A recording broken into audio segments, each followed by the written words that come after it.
Bharatiya Janata party अगर निषादों का नहीं देंगे तो वोट मिलने वाला नहीं है। 2000 देखो 22 में दे दिया, 24 में देखो बहुत नुकसान हो गया, 43 सीट हार गए। मैं नहीं चाहता हूँ, तो मित्र हैं, मैं चाहता हूँ कि ये जाने, ये जितने कुछ विभीषण हैं ये जाके कहते हैं मोदी योगी अमित शाह जी से अगर आरक्षण मिल गया तो निषादों का कांसीराम हो जाएगा, डॉक्टर संजय अम्बेडकर हो जाएगा। हम कहते हैं हमारा भाई हमारा पद प्रतिष्ठा सब ले लो, लेकिन निषादों का हिस्सा जो आरक्षण का है वो दे दो। मैं एसटीएफ को भी बता देना चाहता हूँ, तुम्हारा नाम स्पेशल टास्क फोर्स है ना, तो मेरा नाम आशीष पटेल है। तुम पैर पे गोली मारते हो ना, औकात हो तो सीने पे मेरे गोली मार के दिखाओ। बात सिर्फ अपना दल की ही नहीं है, अब तो संजय निषाद भी आंख दिखाने लगे हैं। संजय निषाद जो कि सिर्फ बीजेपी के अलाइज नहीं है बल्कि हिंदुत्व के भी एक बड़े झंडा लंबरदार हैं। यानी कि जितनी बातें हिंदुत्व को लेकर, भगवान राम को लेकर या एंटी मुस्लिम रेटरिक, जो बातें संजय निषाद ने जितनी कही हैं उतनी तो बीजेपी के बड़े नेताओं ने भी नहीं कही। जिस तरीके से भगवान राम या फिर मुसलमानों को लेकर के हमलावर संजय निषाद रहे हैं, लेकिन अचानक अब संजय निषाद को भी लगने लगा है कि उनके साथ भी बीजेपी के लोगों ने छल किया है। और यही बात है कि वो अब ये कहने लगे हैं कि बीजेपी के भीतर कोई विभीषण है जिसने मुख्यमंत्री को गुमराह किया, जिसने प्रदेश अध्यक्ष को गुमराह किया, जिसने महामंत्री को गुमराह किया। और इस विभीषण की वजह से ही उनका बेटा प्रवीण निषाद वो भी चुनाव हारा है। पार्लियामेंट चुनाव में प्रवीण निषाद की हार हुई थी, जबकि पिछला चुनाव वो भाजपा के टिकट पर जीते थे।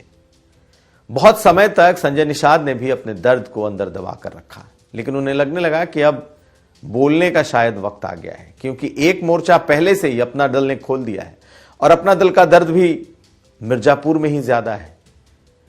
अपना दल को लगता है कि मिर्जापुर में सरकार का हस्तक्षेप ज्यादा है, सरकार को लगता है कि मिर्जापुर एक को अनुप्रिया पटेल और उनकी पार्टी ने एक तरीके से कब्जा कर लिया है, प्रशासन से लेकर के वहां की सियासत तक। और ऐसी टाइमिंग है कि ये दोनों दल और दोनों दलों के नेता न सिर्फ नाराज हैं बल्कि खुलकर अब अपनी बातें कहने लगे हैं। तो आखिर क्या होगा, क्योंकि संजय निषाद ने जो कहा है वो बहुत गंभीर बात है। उन्होंने कहा कि अगर निषादों को इसी तरीके से निशाना बनाया गया और निषादों के खिलाफ अगर इस सरकार में लोग काम करते रहे तो 2027 में बीजेपी का जीतना मुश्किल होगा।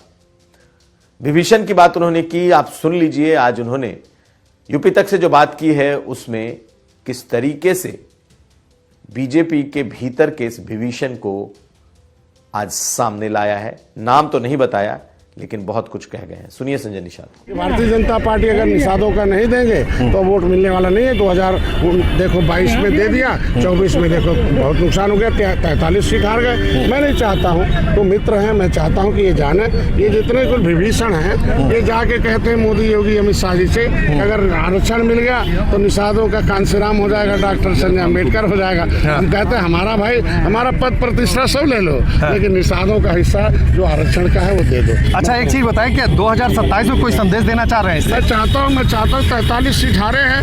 हम चाहते हैं हार के कारण वही है विभीषण उन्हें हटाए। जो सपा बसपा कांग्रेस से आने वाले लोग हैं वो इन्हीं लोगों ने तो हमें इन निषादों को लुटवाया, भारतीय जनता पार्टी को हरवाया है। मैं चाहता हूँ हराए, अखाड़े का पहलवान भारतीय जनता पार्टी जो कैडर के हैं उन्हें लाए। निषाद पार्टी, अपना दल और हमारे चाचा हैं जो सुहेल देव, हम लोग काफी हैं, किसी दलाल की जरूरत नहीं है। हम दल वाले हैं, हम अपने समाज का हिस्सा चाहते हैं। तो ये कोई संजय निषाद का पहला बयान नहीं है। कुछ दिन पहले मऊ में भी उन्होंने कहा था कि अगर निषादों को दलितों की तरह का आरक्षण अगर नहीं दिया गया तो इस बार बीजेपी को बड़ा खामियाजा उठाना पड़ेगा।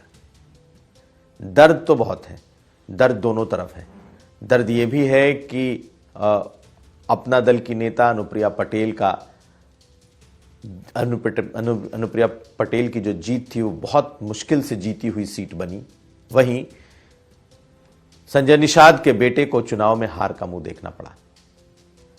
और अब ये दो नेताओं ने, इन दो पार्टियों ने जब मोर्चा खोल दिया है तो अब बीजेपी के आला कमान को इस पर नजर रखनी पड़ेगी।